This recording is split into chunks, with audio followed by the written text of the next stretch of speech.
Bonjour et bienvenue à cette émission en direct depuis le campus Adventiste du Salève. Une émission qui a le but d'introduire le nouveau thème de l'école du sabbat des adultes, à savoir pourquoi et comment interpréter les Écritures. Pendant 13 semaines, l'Église au niveau mondial aura l'opportunité de réfléchir sur la nature de la Bible, sa place centrale dans le vécu de la foi et sur la manière de la comprendre correctement. Je remercie Bernard Sauvagnat qui a introduit brièvement, mais avec brio, les 13 sujets qui seront traités pendant le trimestre prochain. Et donc, je vous invite à visionner la vidéo qui sera transmise juste après cette émission.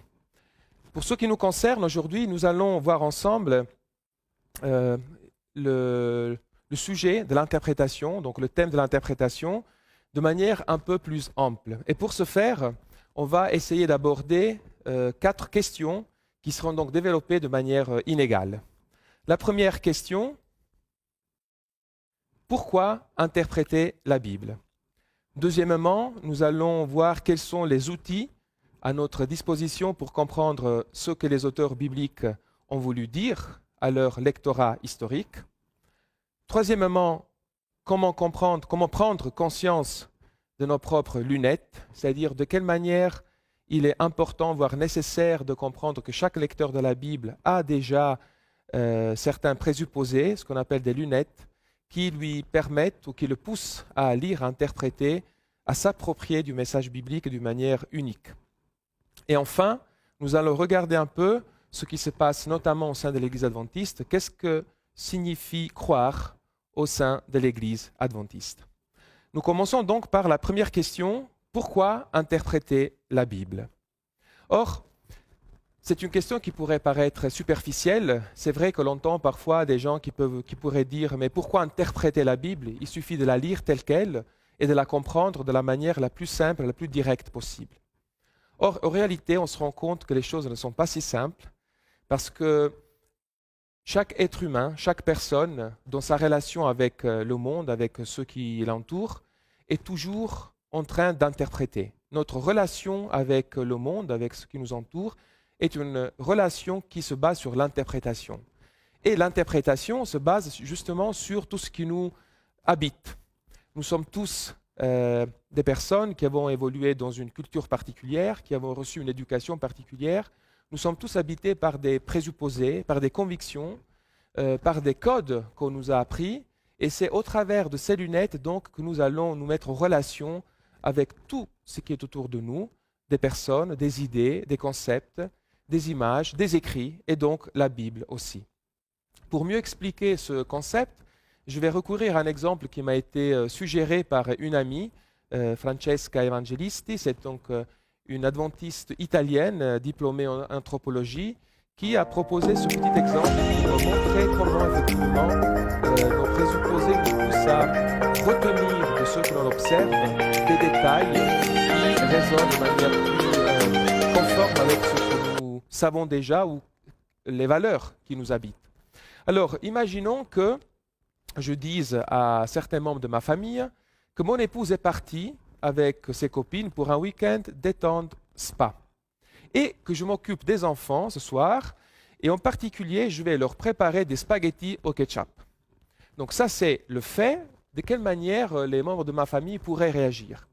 Une première réaction pourrait être celle, par exemple, de ma cousine qui me répondrait en disant « Ah, ta femme, elle a de la chance d'avoir un mari comme toi qui s'occupe de ses enfants, ou des enfants, de vos enfants bien sûr, pendant qu'elle profite un peu d'un moment de détente bien mérité. » Donc, ce que ma cousine va projeter dans cet événement, c'est le fait d'être reconnue dans le travail qu'on fait et d'avoir le droit, la possibilité donc de prendre un petit break, une petite pause, soutenue par la personne aimée. Par contre, mon frère pourrait s'attarder sur un autre détail, c'est-à-dire les spaghettis au ketchup, ce qu'il trouve tout à fait infect. Donc voici sa réponse, des spaghettis au ketchup, Burk.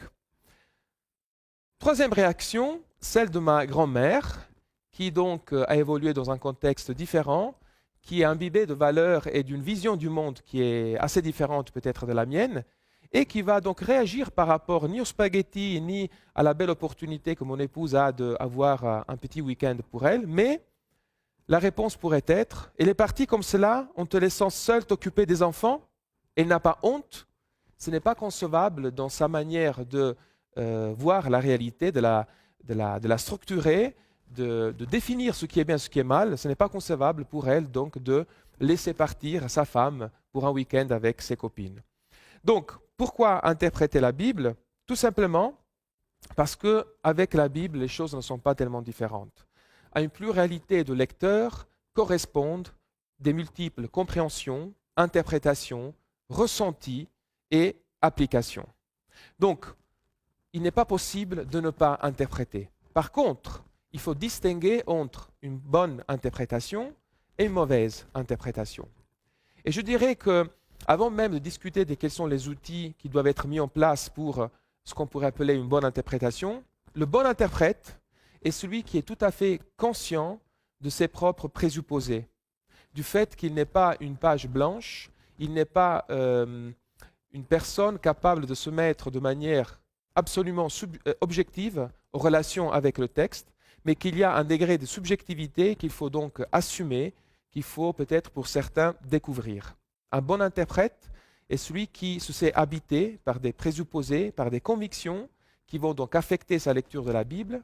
Et le fait de les découvrir, d'y réfléchir, est une démarche qui est fort utile parce que cela nous permet de peut-être établir plus fermement certaines de nos convictions, d'en ajuster d'autres et peut-être de remplacer d'autres encore qui pourraient à un certain moment se révéler tout à fait inadéquates. Donc, pourquoi interpréter la Bible? Parce que c'est inévitable, c'est nécessaire et finalement c'est aussi une démarche dont il faut prendre conscience avec, je dirais, un certain soulagement et avec une certaine joie, parce que ça veut dire que je suis complètement impliqué dans ma relation avec l'Écriture.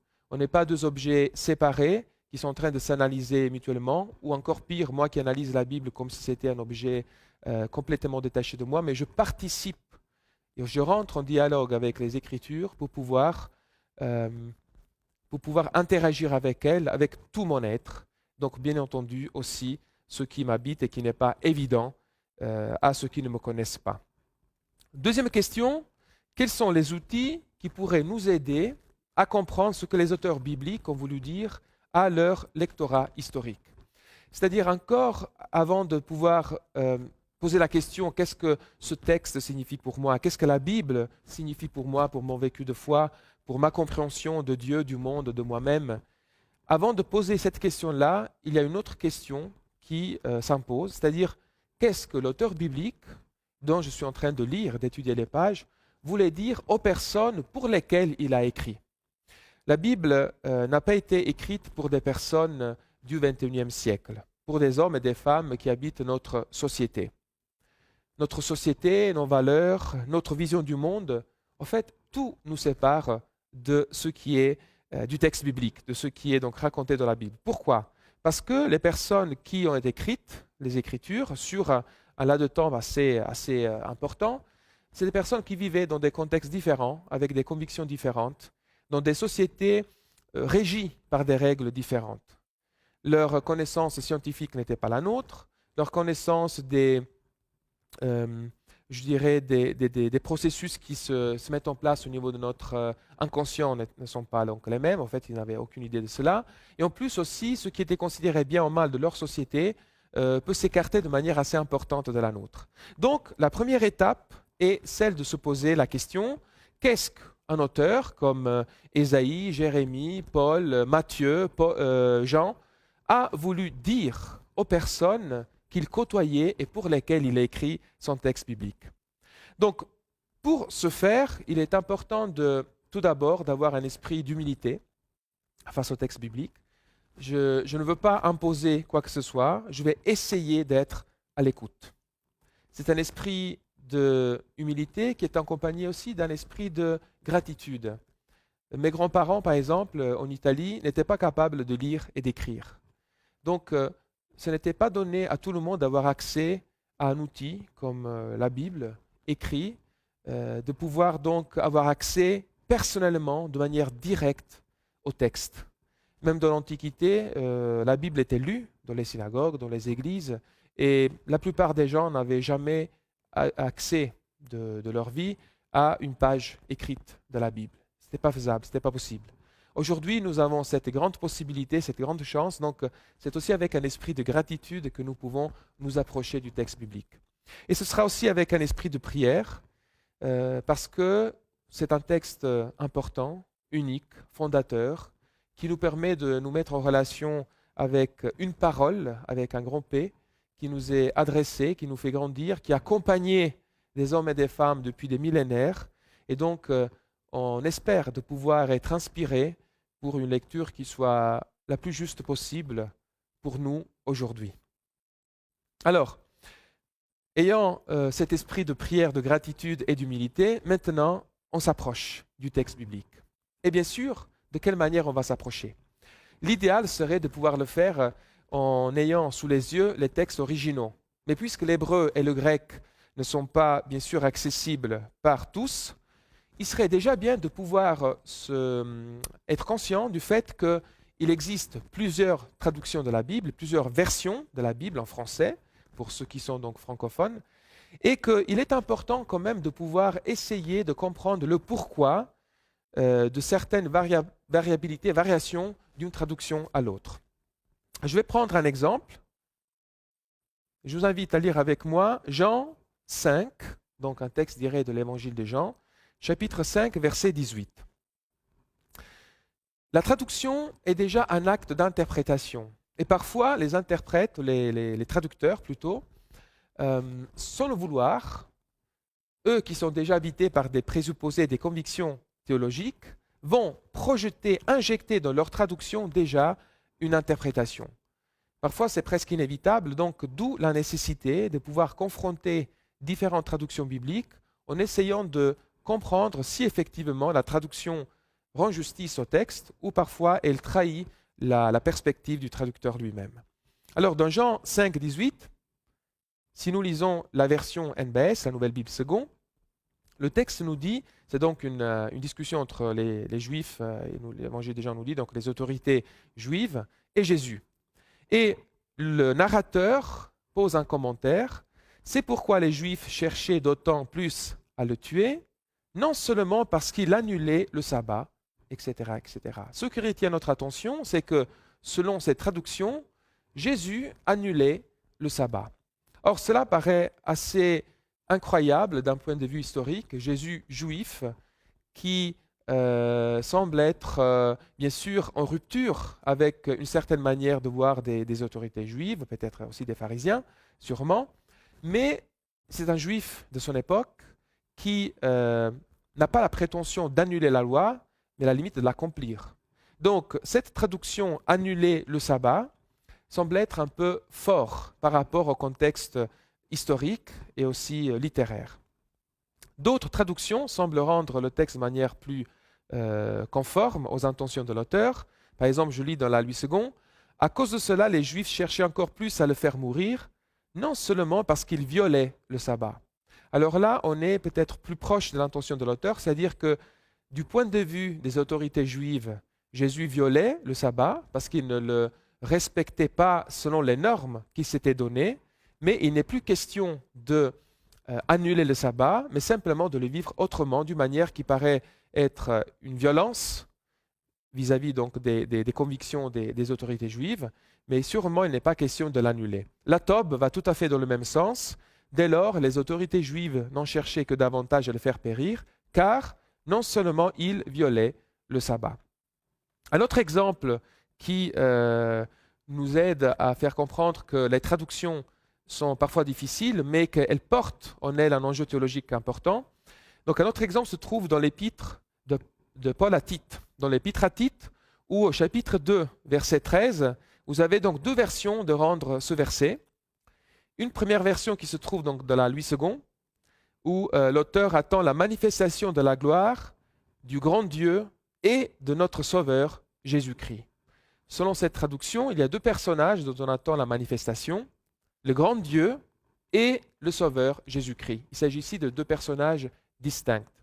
Alors que dans d'autres traductions, qui respectent davantage, donc, dans ce cas-là, la syntaxe du texte grec, comme la Nouvelle Bible en français courant, la Parole de vie, la Tob, la Nouvelle Bible seconde, le texte est traduit de la sorte: le jour où se manifestera la gloire de notre grand Dieu et Sauveur, Jésus-Christ. Dans ce texte-là, c'est Jésus-Christ qui est défini en tant que Sauveur et grand Dieu. Donc voilà que ces quelques exemples vous montrent qu'il est important d'être conscient du fait que chaque traduction est aussi une interprétation et qu'il est donc bien de pouvoir comparer les différentes versions bibliques pour pouvoir au moins être conscient des enjeux qui peuvent être présents dans un texte ou dans l'autre.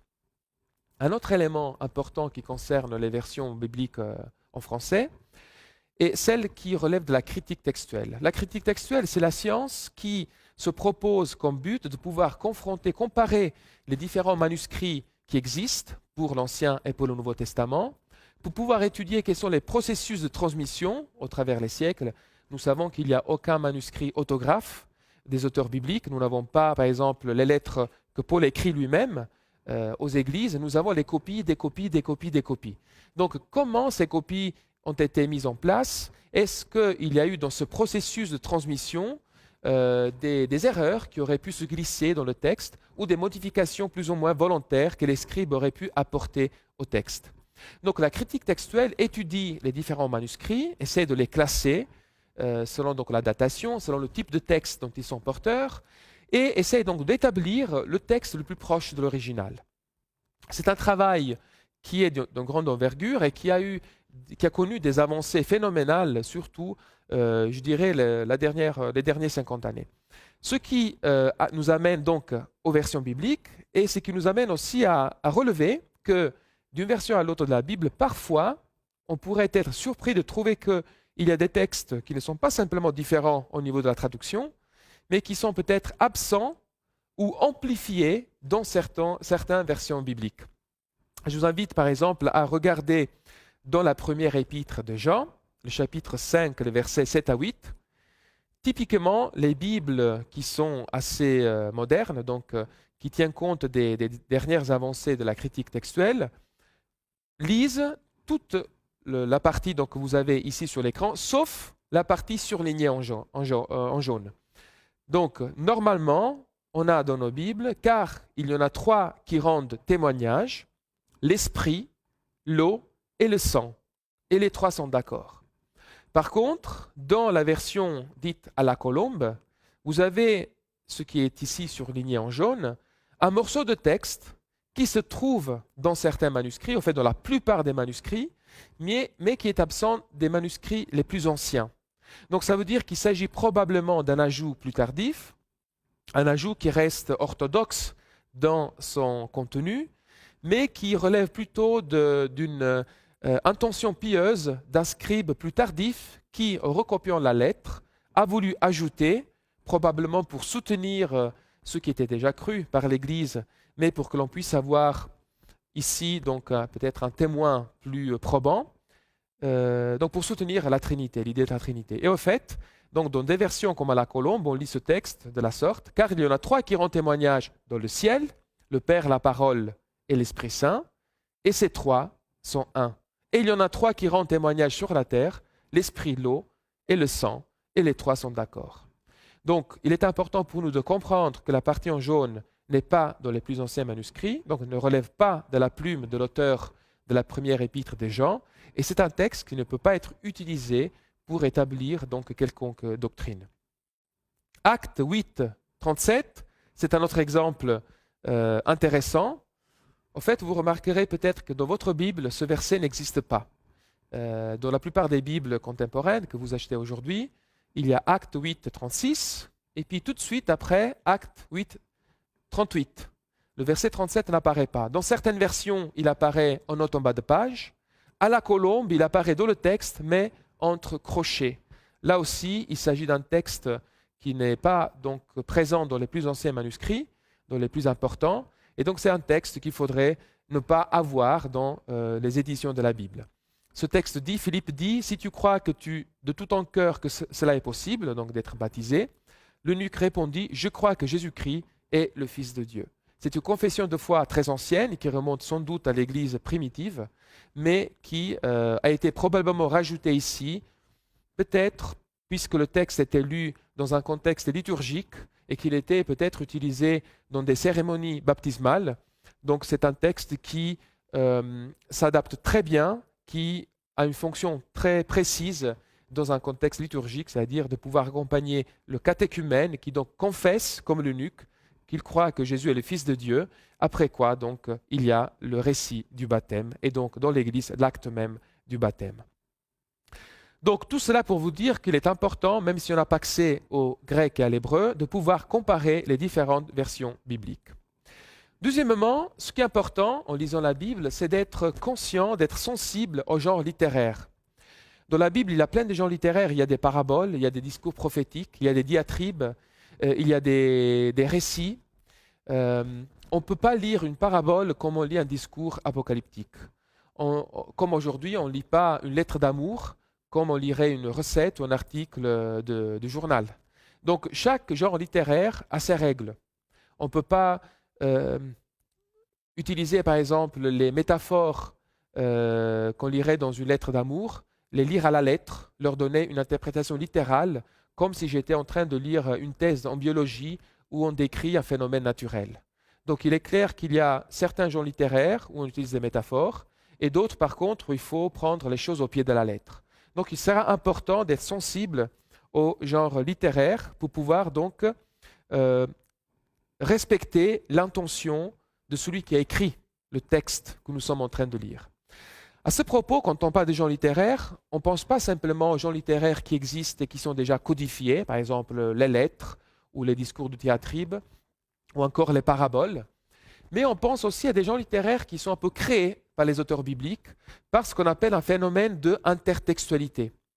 Les auteurs du Nouveau Testament, ils avaient leur Bible, et c'était le Premier Testament, la Bible hébraïque, ce qu'on appelle aussi l'Ancien Testament. C'était ça leur point de repère.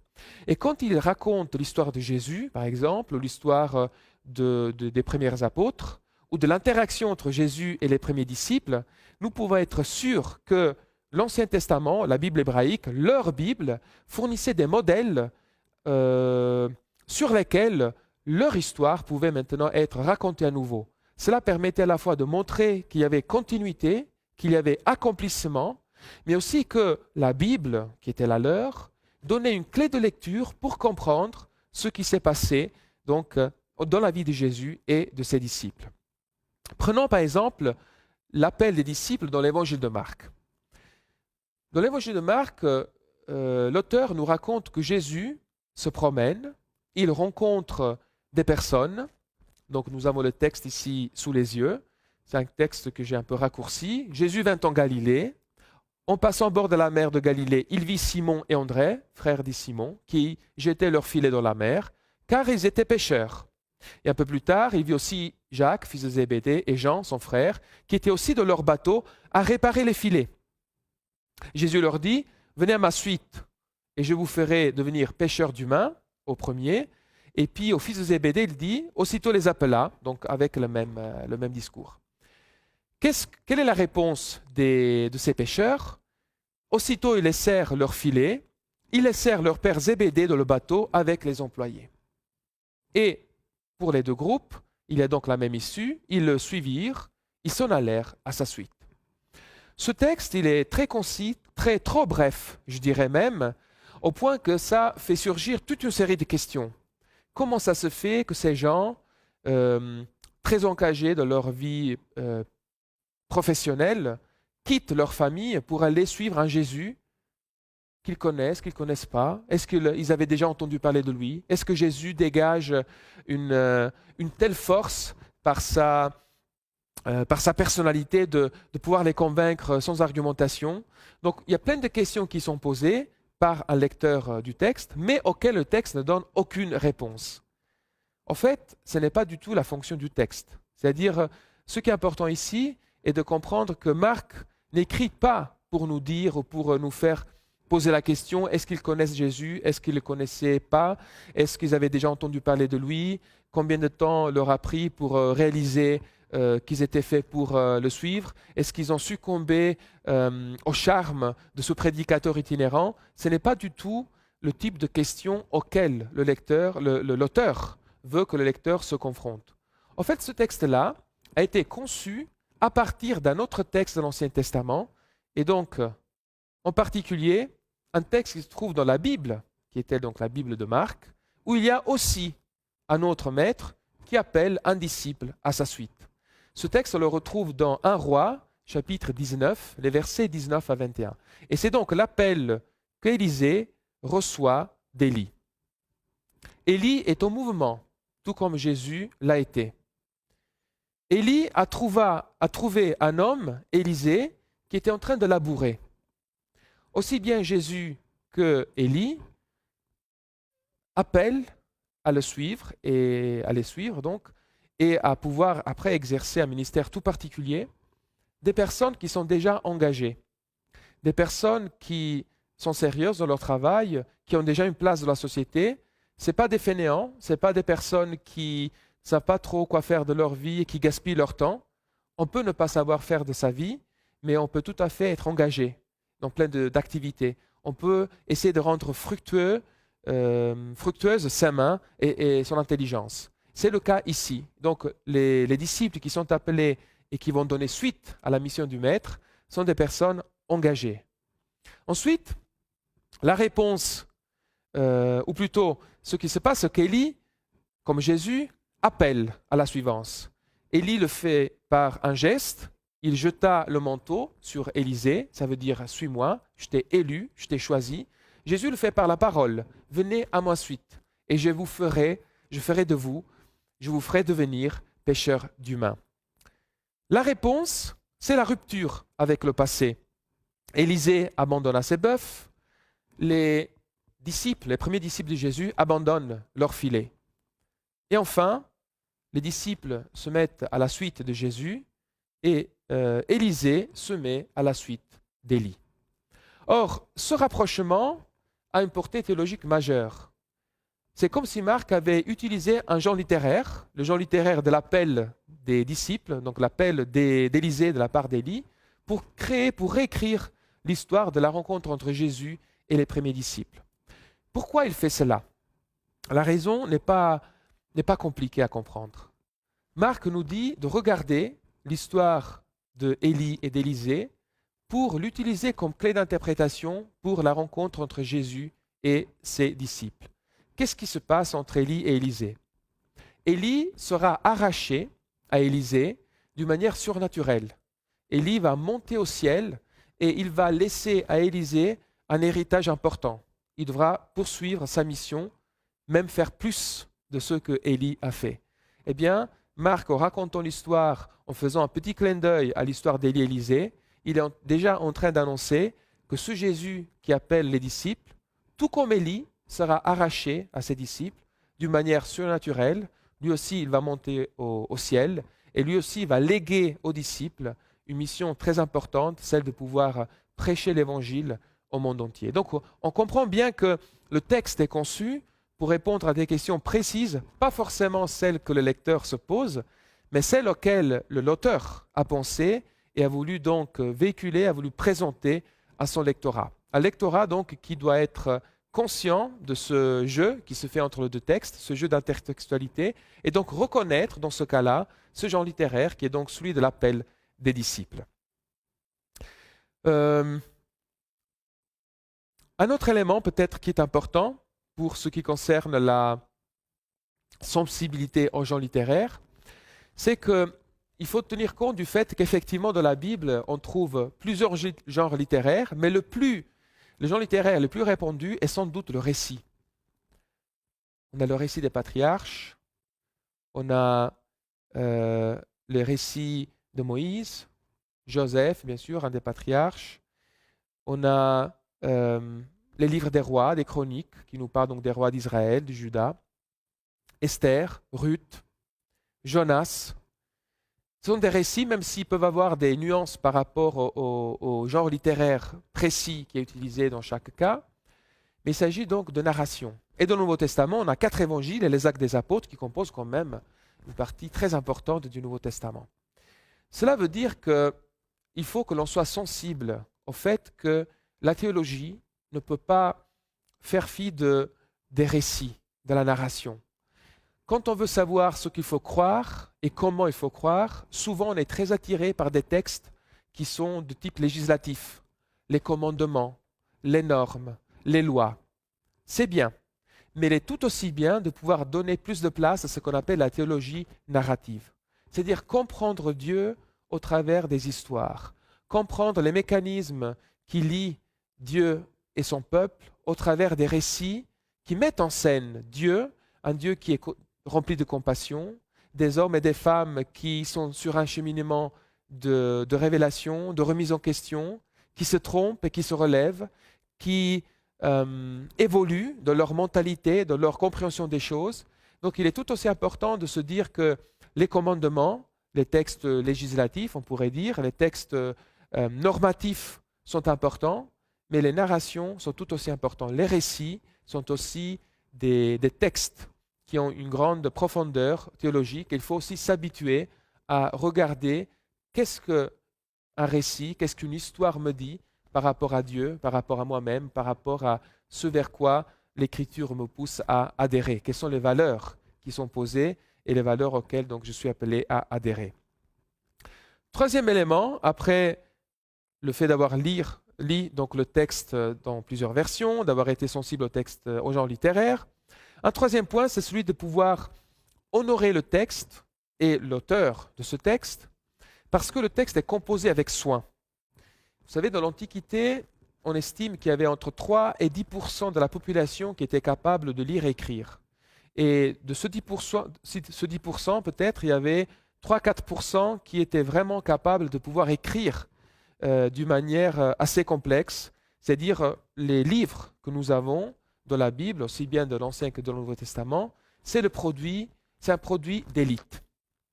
Et ces textes donc, sont composés avec beaucoup de soin et il faut pouvoir donc les apprécier et les valoriser en tant que tels. Donc, quand on lit, on ne doit pas se contenter de lire un verset, il faudrait lire une section, un paragraphe assez large, et essayer de voir s'il y a une structure qui se dégage. Quel est le centre de ce texte? Est-ce qu'il y a des parallélismes?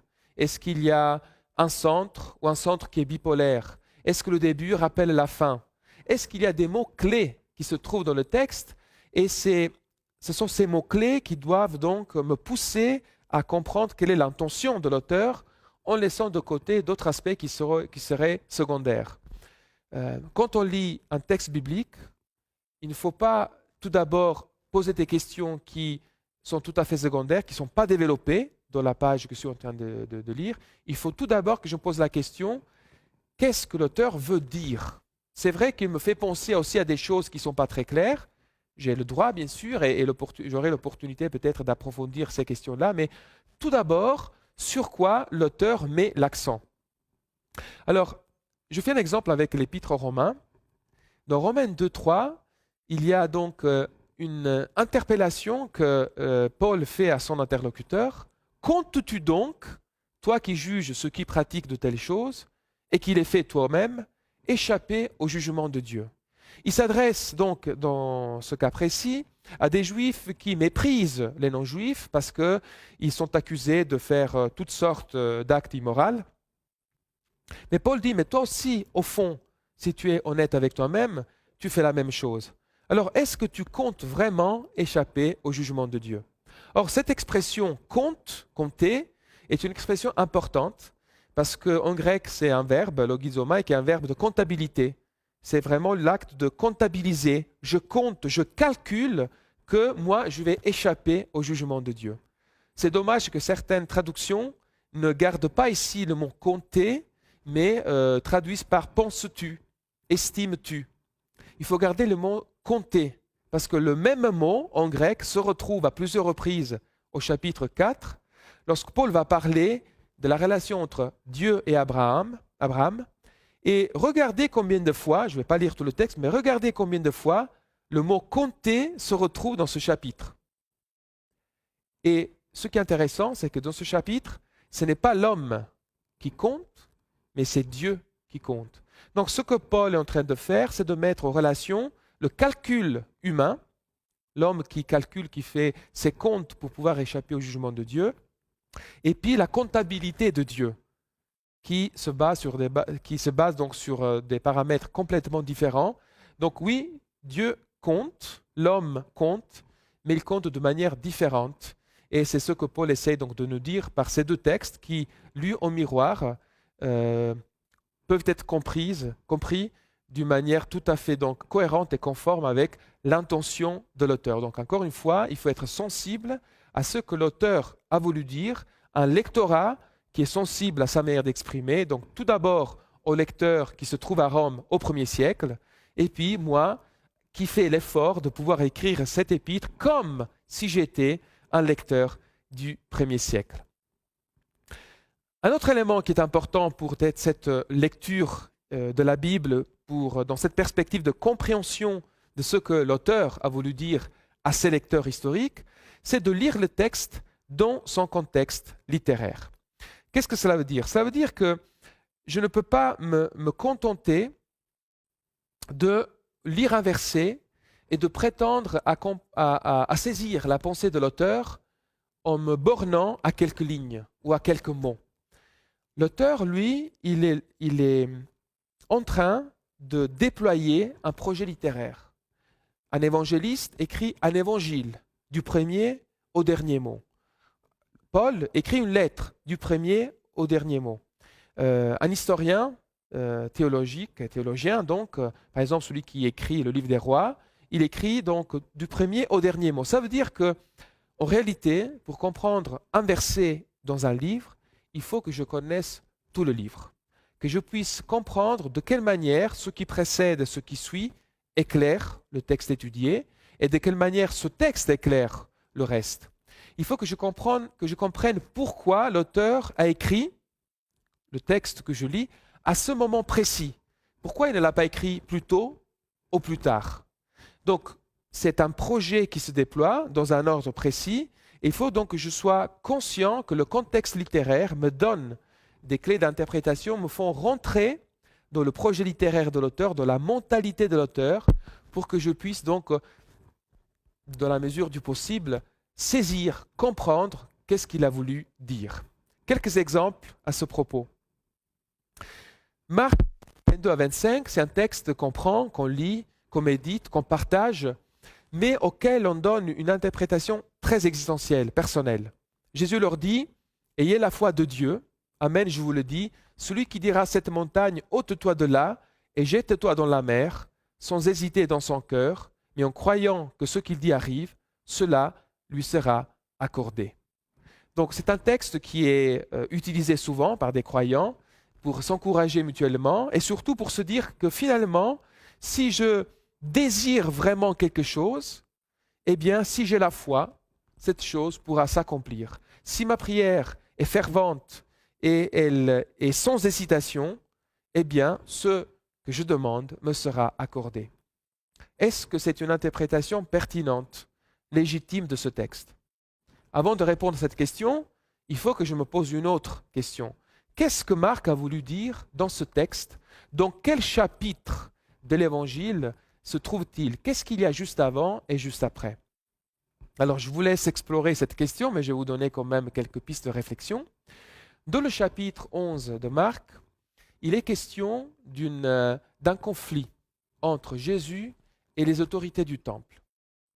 Jésus sèche un figuier. En fait, l'événement du figuier entoure le jugement que Jésus porte sur la fonction que le temple a à son époque. Le figuier, il est observé, il a beaucoup de feuilles, mais il n'a pas de fruits. Jésus rentre dans un temple magnifique qui n'accomplit pas, selon donc sa perspective, la mission qui lui est réservée. Jésus sort et il dessèche le figuier. Donc, il y a un lien étroit entre l'histoire du figuier desséché et la fonction du temple. Le temple est ce figuier qui a beaucoup de feuilles, mais qui n'a pas de fruits et qui est destiné à se dessécher. Dans ce contexte de jugement, maintenant Jésus s'adresse à ses apôtres. Et dans ce contexte de jugement, dans lequel les apôtres pourraient être tentés par la perspective d'être eux aussi engagés dans un jugement direct, Jésus leur dit, il faut quand même avoir la foi de Dieu. Si vous demandez l'impossible, l'impossible sera accordé. Mais il n'a pas fini. Il dit, c'est pourquoi je vous dis, tout ce que vous demandez en priant, croyez que vous l'avez reçu et cela vous sera accordé. Lorsque vous êtes debout en prière, si vous avez quelque chose contre quelqu'un, pardonnez, afin que votre Père qui est dans les cieux vous pardonne aussi vos fautes. En d'autres termes, ce texte est en train de dire, le temple et moi, les autorités du temple et moi, nous sommes en conflit flagrant. Et le reste de l'évangile va montrer que ce sont les autorités du temple qui vont donc livrer Jésus pour qu'il soit tué. Pourtant, même s'il paraît impossible que les autorités juives et peut-être les gens qui crient crucifie-le, puissent changer d'avis, eh bien vous devez croire l'impossible. Si vous avez quelque chose contre quelqu'un, vous devez pardonner et vous devez espérer l'impossible. En d'autres termes, ce texte est en train de dire à son lecteur, il faut que l'on pardonne ceux qui s'acharnent contre le Christ. Il faut croire contre toute espérance que ce peuple, que ces autorités, un jour, pourront être sensibles à l'Évangile. Donc, on comprend que le texte, oui, je peux après, par la suite, essayer d'en faire un usage très personnel, mais il faut tout d'abord que je sois conscient de la portée du texte sous la plume, donc de l'auteur qui l'a mis par écrit, en l'occurrence Marc. Donc, l'importance de pouvoir mettre en valeur le contexte littéraire. Un autre exemple, toujours tiré de l'évangile de Marc. Jésus, dans le temple, il regarde des personnes qui amènent des offrandes au temple et à un certain moment, il appelle les disciples parce qu'il remarque qu'il y a une veuve, une pauvre veuve, qui met tout ce qu'elle avait. Elle met très peu, elle met quelque chose qui est irrisoire. Mais Jésus dit au verset 43, « Amen, je vous le dis, cette pauvre veuve a mis plus que tous ceux qui ont mis quelque chose dans le trésor, car tous ont mis de leur abondance, mais elle a mis de son manque. Tout ce qu'elle possédait, tout ce qu'elle avait pour vivre. » En fait, le texte dit toute sa vie. Comment comprendre cela? Cette veuve, en fait, dans l'évangile de Marc, est une figure exemplaire. Elle représente le Christ lui-même, qui donne toute sa vie. Dans quel contexte? Comment comprendre la portée de ce regard que Jésus veut faire porter donc, aux disciples au temple et que Marc veut faire porter donc, à son lecteur sur la scène? Eh bien, on se rend compte que juste 2-3 versets plus tôt, Marc avait précisé, le Jésus de Marc avait précisé qu'il fallait se garder des scribes qui dévorent les maisons des veuves. En d'autres termes, il y a des autorités qui dévorent les maisons des veuves, qui sont en lien avec le temple, et c'est dans ce temple, à ce temple qui dévore la maison des veuves, donc cette veuve qui est donc dévorée par les autorités, c'est cette autorité qu'elle donne tout ce qu'elle a. En d'autres termes, on aurait presque l'impression que cette pauvre femme s'est fait avoir. Mais c'est en cela que le texte prend tout son relief, tout comme cette femme semble se donner à des personnes qui n'en sont pas dignes, qui au contraire la dévorent, et pourtant elle est exemplaire dans son geste. De la même manière, cette femme représente le Christ, qui se donne entièrement à ceux qui s'acharnent contre lui. L'apôtre Paul le dira autrement, lorsque nous étions encore pécheurs, le Christ est mort pour nous. Donc encore une fois, l'importance de pouvoir lier, comparer, remettre chaque texte dans son contexte, parce que c'est comme ça qu'on comprend le projet littéraire et théologique de l'auteur biblique, de l'auteur sacré. Les exemples pourraient se multiplier, mais je pense qu'il est important de pouvoir garder un certain rythme dans cette présentation et pouvoir donc aller de l'avant. 5e élément dans l'approche interprétative, les données historiques, tenir compte des données historiques. Je peux tenir compte de la traduction, du contexte littéraire, des mots qui se répètent, de la structure du texte, du genre littéraire. à certains moments, je suis quand même obligé de sortir de la Bible et de pouvoir me consulter, m'acheter, si j'en ai la possibilité, ou au moins consulter des bons commentaires bibliques. Il est important de pouvoir comprendre que le texte biblique a été écrit pour des personnes qui n'ont pas besoin que leur explique ce qu'ils savent déjà. Si aujourd'hui je vous dis réunion Zoom aujourd'hui à 14 heures, je n'ai pas besoin de vous expliquer que Zoom c'est un logiciel qui nous permet de nous mettre en relation par visioconférence. Chacun doit le télécharger dans son appareil, à ordinateur ou téléphone, et donc il est possible par une connexion Wi-Fi de pouvoir. Donc tout cela, ça va de soi, on le sait déjà. Donc je ne vais pas m'attarder sur ces détails. Eh bien, dans le texte biblique, il y a plein de détails sur lesquels on ne va pas s'attarder parce que l'auteur et les lecteurs historiques sont bien au courant de ce qui se passe.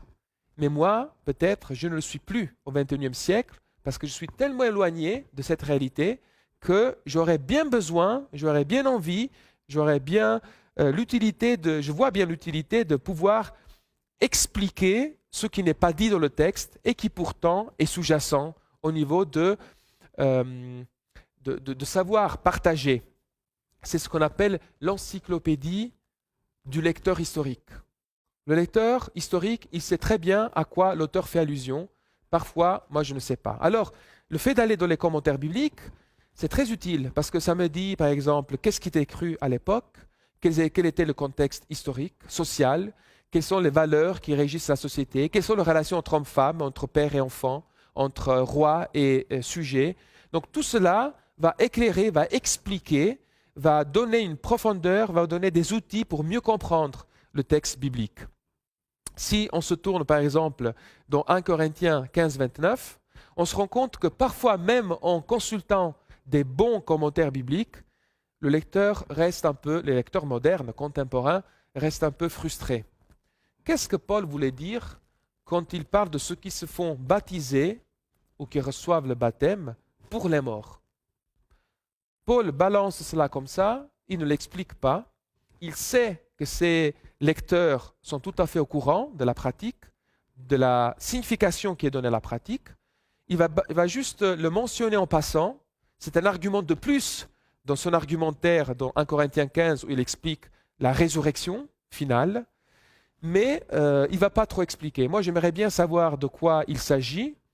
Il ne me l'explique pas. Et le contexte littéraire me montre aussi que ce n'est pas un argument clé. Je peux comprendre tout à fait ce qu'il dit dans 1 Corinthiens 15, même si je ne comprends pas tout à fait ce qu'il dit au verset 29. Donc, voilà un exemple de comment parfois on est frustré parce qu'on n'a pas accès à toutes les informations auxquelles le lecteur historique, lui, il avait bien accès. Mais voilà, je reste avec ma frustration, mais heureusement, il s'agit donc d'un élément secondaire ici. Un autre exemple, Galates 3,19. Paul parle de la loi, notamment de la loi qui a été donnée au Sinaï. Et il dit, alors pourquoi cette loi? Elle a été promulguée par l'intermédiaire d'anges et au moyen d'un médiateur, Moïse. Cela nous met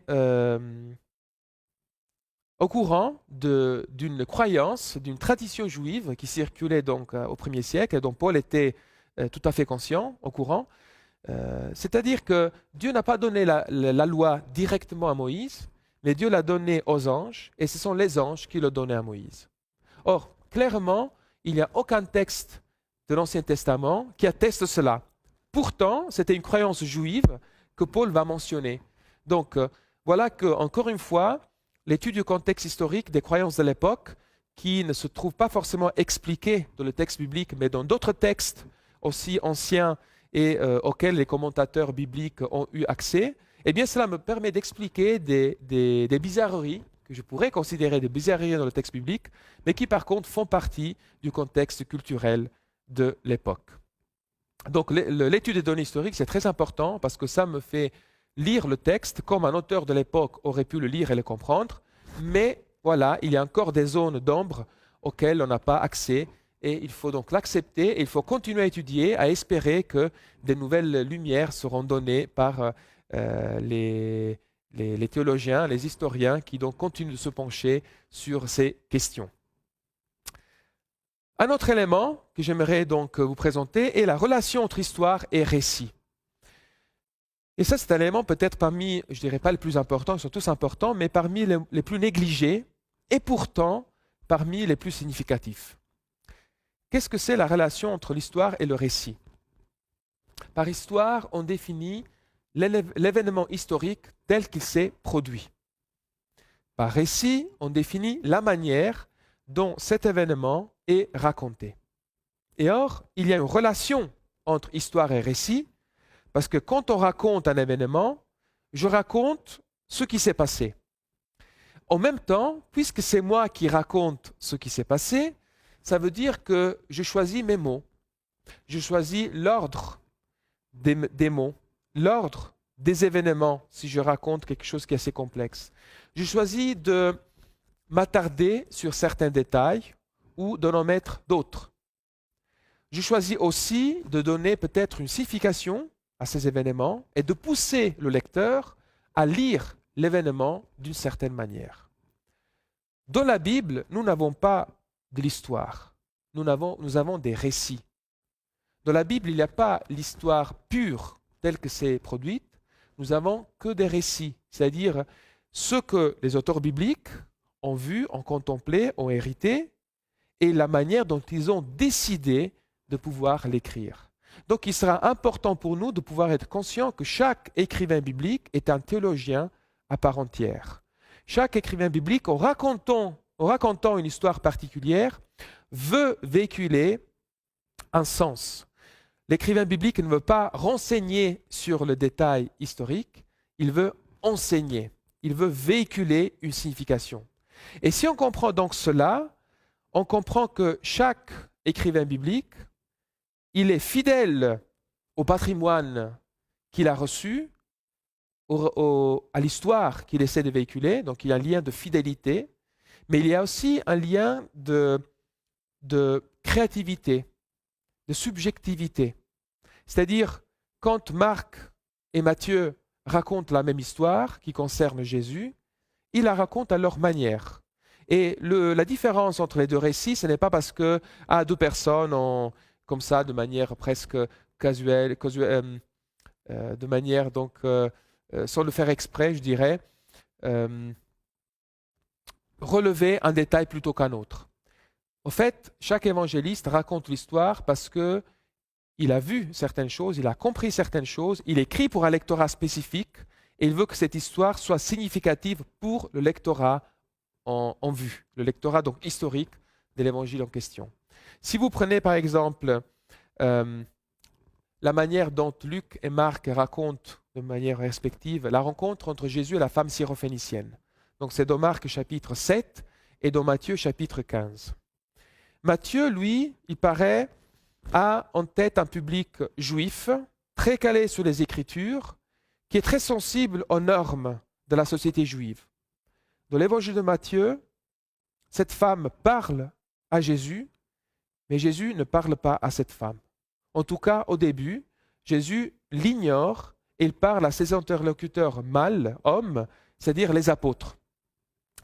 Et il réaffirme que sa mission, c'est que pour les brebis de la maison d'Israël. Il est le Messie d'Israël.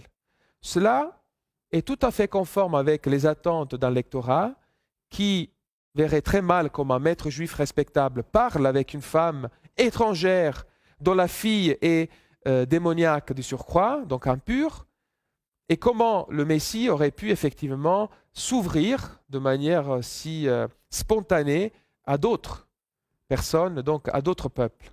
Sinon, voilà, alors qu'il était censé être le Messie d'Israël. Mais l'histoire nous présente un Jésus qui se laisse émouvoir, un Jésus qui finalement accepte de pouvoir être aussi le Messie de cette femme. Donc il y a une sorte de conversion dans le texte, mais la conversion de ce Jésus dans le texte est surtout la conversion du lecteur, qui se reconnaît dans un Jésus plutôt rigide, qui s'inscrit dans les normes juives et qui finalement casse ces normes pour pouvoir élargir son champ de mission. Dans l'évangile de Matthieu, Jésus se convertit, on pourrait dire d'une certaine manière, à la nécessité, par compassion, de pouvoir aussi faire bénéficier les étrangers du royaume de Dieu. Dans l'évangile de Marc, ce n'est pas exactement la même chose. Marc écrit peut-être pour un public plus mixte. La tradition veut qu'il écrive à Rome. Donc, si ça c'est vrai, ben, vous pouvez imaginer que la société romaine était différente de la société qu'on pouvait trouver en Palestine, à Jérusalem, à cette époque. Il y avait donc des mœurs un peu différentes. Et puis, les hommes et les femmes se parlaient. Et Jésus donc parle à cette femme d'emblée. Et Jésus dans Marc ne va pas lui dire pas question, je suis que pour Israël. Il va dire oui, mais après. Laisse-moi d'abord prendre soin des Juifs, et après, c'est prévu, mais ce n'est pas encore le moment. Mais sa femme insiste, et donc dans Marc, Jésus a vraiment l'impression, on a vraiment l'impression, il ne se laisse pas convaincre sur la légitimité de cette mission, mais sur l'urgence. Il faut y aller maintenant et pas après. Donc, ce sont deux perspectives qui, d'une certaine manière, doivent résonner de manière différente chez les lecteurs. Matthieu peut-être doit convaincre qu'il faut y aller, et dans Marc, le lecteur doit être convaincu qu'il faut y aller maintenant. Donc c'est deux versions un peu différentes sur une même histoire, mais qui engendrent, par le filtre de deux écrivains différents, qui écrivent pour deux communautés différentes, de deux situations historiques différentes, des récits donc différents. Donc l'histoire, c'est l'événement, le récit, c'est la manière dont on le transmet. Si on a compris ces différences, si on comprend que chaque fois qu'on lit dans la Bible quelque chose, c'est filtré par l'interprétation déjà de l'écrivain et par ses intentions littéraires, eh bien on a pratiquement résolu tous les conflits qu'il y a dans les écrits bibliques qui relatent la même histoire, mais dont le récit est différent. Pourquoi 4 évangiles différents ? Pourquoi l'histoire dans les chroniques et dans les rois ne sont pas identiques? Tout simplement parce qu'à partir de la même histoire, le récit qu'on ait fait avec le but de ce récit s'adapte en fonction de la sensibilité de l'écrivain et donc du but qu'il veut atteindre en touchant donc le lecteur historique. Donc c'est une richesse de pouvoir avoir plusieurs récits et de pouvoir comprendre de quelle manière l'interprétation déjà de l'écrivain s'exprime par le récit biblique. Ceci va donc est en ligne avec ce qu'Ellen White avait déjà dit concernant la manière dont les écrivains bibliques s'expriment. Il dit, ce ne sont pas les mots de la Bible qui sont inspirés, mais ce sont les hommes qui l'ont été. L'inspiration agit non pas sur les mots ou les expressions, mais sur l'auteur lui-même. En d'autres termes, un récit qui interprète une histoire, eh bien, nous on fait confiance parce que l'interprétation qui est donnée est une interprétation qui est donc en accord avec l'inspiration de l'esprit. Alors, maintenant qu'on a essayé d'avoir des éléments, des outils pour comprendre ce que l'auteur a voulu dire à son lectorat donc historique, maintenant que j'ai compris ce que Paul a voulu dire aux chrétiens de Corinthe, ou ce que David a voulu dire par son psaume à ses contemporains, maintenant, il faut que je puisse passer à la phase successive et poser la question suivante. Quelle est maintenant la portée de ce texte pour moi? Oui, j'ai bien compris ce que Matthieu a voulu dire à ses lecteurs du 1er siècle, mais en quoi cela me concerne moi, ici et maintenant? Donc, il sera important pour nous de pouvoir comprendre quel est ce processus d'appropriation qui, en réalité, est, dans ses résultats, la pointe d'un iceberg. Ce qui paraît évident pour certains, lumineux, pourrait paraître incertain et nébuleux pour d'autres. Mais dans tous les cas, quand j'arrive à une conclusion, quelle est la portée de ce texte pour moi aujourd'hui, il faut que je sache que j'y arrive par une série de processus mentaux qui se passent donc dans mon esprit et qui sont déjà d'une certaine manière cadrés, nourris par des présupposés qui m'habitent. Donc, le premier élément à comprendre, c'est que quand je m'approprie du texte biblique ici et maintenant, en fait, je participe à l'acte de lecture et je projette sur le texte quelque chose. Mais cette projection sur le texte me permet aussi de voir ce qui m'habite. Je lis le texte avec mes propres lunettes, mais ce que je lis m'interpelle et me donne la possibilité d'affermir ce que je crois, de le modifier ou de m'en débarrasser. Donc, je projette quelque chose sur le texte, mais le texte aussi projette quelque chose sur moi. Et c'est ce qu'on appelle donc le cercle herméneutique. Il y a donc une relation étroite entre le lecteur et sa Bible, au point qu'on peut lire la Bible toute une vie et à chaque fois, on pourra trouver des choses nouvelles. Pourquoi? Parce que cette lecture m'influence, mon expérience de vie influence la lecture de la Bible. Comme le disait Grégoire le Grand, expression qui a été reprise par Paul Ricoeur, l'écriture grandit avec son lecteur. Et le lecteur grandit avec son écriture. C'est donc une symbiose qui s'opère au niveau du lecteur et de l'écriture, et c'est donc une relation qui nous permet de faire en sorte que l'écriture devienne de plus en plus significative, claire, importante, porteuse de sens, au fur et à mesure que moi, je deviens de plus en plus nourri par cette écriture. Donc, le cercle herméneutique, je comprends davantage en lisant davantage, et le plus je comprends, le plus je découvre dans l'écriture des éléments nouveaux. Quelles sont les lunettes, les présupposés qui m'habitent et qui me permettent d'une certaine manière de rentrer en contact avec l'écriture, avec ce que je suis, avec ceux qui m'habitent, mais qui doivent quand même être identifiés pour ne pas tomber dans l'erreur de se dire « je lis, je comprends, ça c'est la parole de Dieu ». Je ne dois jamais confondre la parole de Dieu avec ma parole. Ce que l'Esprit de Dieu déclare ou vers quoi il tend et avec ce que mon esprit déclare et à ce à quoi mon esprit prétend ou est en tension vers. Il faut donc identifier quels sont les éléments qui me permettent d'être sensible et de m'approprier du message biblique, mais tout en étant conscient que c'est ma lecture de la parole, que c'est ma manière de comprendre les choses. Autant de lecteurs de la Bible, parfois, autant d'interprétations différentes. Pourquoi? Parce qu'il y a des lunettes. Ces lunettes sont, je vais en nommer 5, son nombre de 5, peut-être il y en a plus, mais je vais me limiter donc à 5 éléments qui nous définissent en tant qu'êtres humains. Le premier élément, c'est l'identité sexuelle.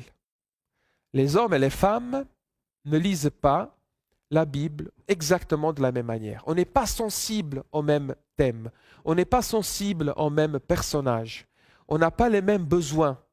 Et puis, quand on lit la Bible, on est aussi à la recherche de réponses à nos besoins. Si les besoins sont différents, les réponses peuvent être sensiblement différentes. Il faut aussi constater que la théologie, comme la plupart des autres sciences humaines, a été monopolisée par l'homme. Ça fait quelques décennies que des femmes théologiennes s'impliquent de plus en plus, qu'on leur donne la place et qu'ils ont donc mis à côté des hommes pour pouvoir proposer et travailler avec les hommes pour avoir donc des interprétations bibliques qui sont plus complètes, qui tiennent compte de la sensibilité féminine et de la sensibilité masculine. Nous avons été habitués à une théologie qui était, par la force des choses, forgée par des esprits masculins. Et cela donc a dû forcément affecter notre manière de lire la Bible. Je vais vous présenter rapidement un exemple de comment parfois notre manière de lire la Bible est filtrée par les lunettes d'un homme. Luc 7, 37. La NBS, la Tob, la Louis II traduisent « Or une femme, une pécheresse de la ville ». Et en réalité, le texte biblique nous dit qu'il s'agit d'une pécheresse. Luc connaît d'autres mots qui pourraient qualifier une femme qui a commis des péchés. Il pourrait être beaucoup plus spécifique, mais il ne s'attarde pas sur ça. Il va dire simplement que c'est une femme qui a péché. La nouvelle Bible en français courant va dans la même direction. Il y avait dans cette ville une femme qui avait péché. Alors, comment est-il possible de lire dans une traduction, la Bible en français courant, il y avait dans cette ville une femme de mauvaise réputation, ce qui va déjà connoter davantage cette femme et pousser dans une direction, l'interprétation, pour aboutir enfin à cette traduction qui se trouve dans la parole de vie. À ce moment-là, une femme de la ville arrive, c'est une prostituée. Comment est-il possible de passer d'une femme pécheresse à une femme prostituée? Ben, tout simplement parce que dans l'imaginaire collectif, et masculin surtout, un homme pécheur, ça pourrait être n'importe quoi, mais une femme pécheresse, ça doit forcément toucher la sphère sexuelle. Donc, Luc nous dit que c'est une femme pécheresse, il n'en dit pas plus, mais certains traducteurs lisent dans ce texte-là, en projetant dans ce texte-là une lecture qui relève donc d'une société un peu machiste, il faut le dire, donc un péché sexuel, donc elle devient une prostituée. Un autre élément qui détermine notre être, notre identité, c'est donc, outre l'identité sexuelle, si on est des hommes et des femmes, c'est aussi notre ethnie, notre culture. On est blanc, on est noir. Est-ce que cela change? Bien sûr que cela change. On n'a pas les mêmes sensibilités par rapport aux mêmes thématiques, comme par exemple l'esclavage. S'il y avait eu plus, si par exemple les personnes de l'Amérique du Sud, de l'Asie et de l'Afrique, comme elles le font aujourd'hui, avaient eu l'opportunité de participer de manière plus intensive à l'établissement de la théologie chrétienne dans les époques anciennes, on n'aurait pas gardé l'esclavage jusqu'à il y a 2 siècles. La théologie de l'homme blanc a fait aussi que la question de l'esclavage soit justifiée par le texte biblique, et ce qui donc a amené à des aberrations qu'aujourd'hui, heureusement, on est capable de reconnaître et de dénoncer. Donc, notre différente ethnicité et culture influencent notre compréhension de l'Évangile, de la Bible, et aussi, bien sûr, notre traduction. Par exemple, dans Cantique des Cantiques 1.5, la Tobe traduit « Noir, je suis, et belle ».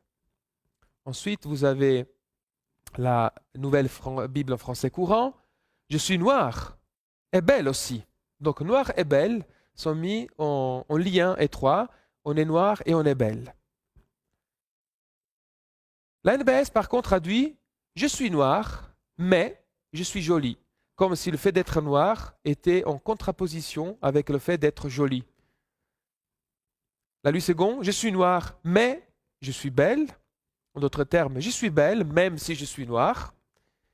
Et puis la parole de vie, qui va dans un autre sens, ma peau est brune, mais je suis jolie. Et la Bible en français courant, j'ai beau avoir le teint bronzé, je suis jolie. Alors, traduire je suis noire, mais je suis belle ne pose aucun problème pour un public blanc. Mais si je suis d'une autre ethnicité, ça pourrait me déranger. Donc, il est important de comprendre comment il faut traduire et quel est le sens que l'auteur a voulu donner à ce texte-là. L'étude du vocabulaire, l'étude du contexte historique, l'étude du contexte littéraire va me dire que finalement, il n'est pas question d'ethnie ici, mais de statut social. C'est une femme qui dit, effectivement, j'ai le teint bronzé parce que je travaille dans les champs, et pourtant, je suis belle, belle au point de pouvoir aspirer à être aimée par un roi. Donc, il n'est pas question d'être d'une ethnie différente, mais d'être simplement d'un statut social inférieur, qui, à l'époque, pouvait être considéré comme un obstacle majeur pour entrer en relation avec une personne d'un statut social bien supérieur. Et surtout, le fait de travailler dans les champs aurait pu abîmer la beauté de cette personne. Par contre, cette beauté est gardée et présentée dans toute sa splendeur. Donc, vous voyez que parfois, le fait d'avoir un regard différent, une culture différente, une sensibilité différente peut faire poser des questions qui au départ n'étaient pas posées et peut pousser plus loin dans l'interprétation et la compréhension du texte biblique. Un autre élément qui est important, c'est celui de l'âge, de la condition physique. Les jeunes et les vieux ne lisent pas la Bible de la même manière, ne s'identifient pas avec les mêmes personnages. Je me souviens quand j'étais petit, mon personnage préféré était Samuel, parce que Samuel, lorsqu'il était enfant, il entend la voix de Dieu qui l'appelle Samuel, Samuel. Il pensait que c'était Élie, le prophète, mais au fait, non, c'était le Seigneur qui l'appelait. En devenant adulte, et puis sûrement dans quelques années devenant plus mûr, et ancien, donc vieux, âgé, expérimenté, comme on dit, c'est clair que je vais chercher dans la Bible d'autres textes qui vont peut-être me soulager, me donner un espoir, d'autres personnages bibliques avec lesquels je vais rentrer en résonance. Euh, je me souviens que dans l'église d'où je viens, il y avait une personne âgée qui aimait beaucoup lire ce texte de Paul qui dit, même si notre être extérieur, si notre corps s'abîme, se défait, mais notre être intérieur se renouvelle de jour en jour. Je ne voyais pas trop l'intérêt de ce texte quand j'avais 15 ans, mais je commence à comprendre qu'est-ce que cela veut dire pour une personne qui peut avoir des soucis physiques. Ou encore, si nous sommes des personnes plaisantes, avenantes, ou si nous sommes des personnes avec des défauts physiques importants, là aussi c'est important, ou avec des handicaps, avec des maladies mentales, ça aussi, ça va engendrer des lectures de la Bible enrichissantes. Si vous vous dites que le baptême est un acte que l'on décide de vivre à l'âge adulte, ou quand même quand on comprend la signification de cet acte, donc même dans l'adolescence, il faut que je sois conscient et libre dans ce choix. Et puis, vous avez une maman qui a 2 enfants, l'un qui a peut-être 16 ans, qui est croyant, qui a décidé de marcher avec le Christ, d'établir un pacte avec lui par les eaux du baptême. Et puis cette même maman, un autre enfant qui a 18 ans, qui est malade mental et qui n'est pas capable vraiment de comprendre ce qui se passe autour de lui. Peut-être il raisonne comme, je sais pas, un enfant de 2-3 ans. Et la maman pourrait vous demander à certains moments de baptiser les 2 enfants parce qu'elle sent que c'est juste comme ça. Donc, si moi je ne vis pas dans ces situations-là, si je ne suis pas plongé dans ce contexte-là, je pourrais avoir une idée. Mais quand je me confronte à des situations de vie et à des lectures qui pourraient être données de ce point de vue particulier, peut-être je vais avoir des nuances dans mon interprétation et dans mes positions concernant la pertinence du baptême dans ces cas, des cas pareils. Aussi à remarquer que dans la Bible, l'idée de beauté, de perfection physique est quand même remise en question d'une manière assez significative. Dans un monde, dans une époque où la beauté physique était idéalisée, je pense que les choses n'ont pas changé. Encore aujourd'hui, la beauté physique, l'éternelle jeunesse sont célébrées, sont presque idolâtrées. On voit très peu de publicité à la télé où il y a des personnes vieilles et moches ou jeunes et moches ou jeunes mais en mauvaise santé qui présentent des produits. Pour que ce soit alléchant, il faut que ce soit des personnes belles, jeunes, à succès possiblement. Eh bien, dans ce contexte d'idolâtrie, peut-être de la beauté physique et de la jeunesse de l'âge, il est intéressant de montrer que Jésus, lui, ressuscité, glorieux, parfait, il a des cicatrices. Il se montre à ses disciples en montrant donc les cicatrices sur la main et sur la côte. Donc de quoi réfléchir sur qu'est-ce qui est la véritable beauté physique, même celle qui est donc absorbée, portée par Jésus dans son corps donc ressuscité, son corps qui va durer pour l'éternité. Un 4e élément qui nous caractérise, c'est le statut socio-économique, mon idéal sociopolitique. Suis-je riche? Suis-je pauvre? J'aurai peut-être là aussi des lectures différentes, des textes qui me parleront de manière différente. Quel est mon idéal sociopolitique? Suis-je plutôt attiré par la monarchie? Suis-je plutôt attiré par la démocratie? Est-ce que j'estime qu'il faudrait donc que l'État et donc peut-être aussi l'Église dans sa hiérarchie exerce un pouvoir fort?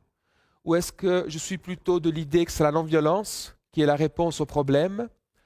C'est pour ces questions-là, parce qu'on n'a pas tous les mêmes idées politiques et sociales, qu'on n'a pas tous à l'intérieur de l'Église la même position par rapport, par exemple, au service militaire, ou par exemple à la manière d'exercer la leadership en Église. Typiquement, il y a des pays dans lesquels le président n'exerce pas un pouvoir absolu, mais c'est donc une sorte de modérateur dans un comité plus large et le pouvoir est partagé. Les pasteurs, dans ces contextes-là, sont perçus par les églises, par les comités d'église, non pas comme le chef, mais comme quelqu'un qui coordonne un groupe qui discutent, décident et avancent ensemble. Dans d'autres pays, peut-être, le leadership est conçu différemment. C'est le chef qui décide.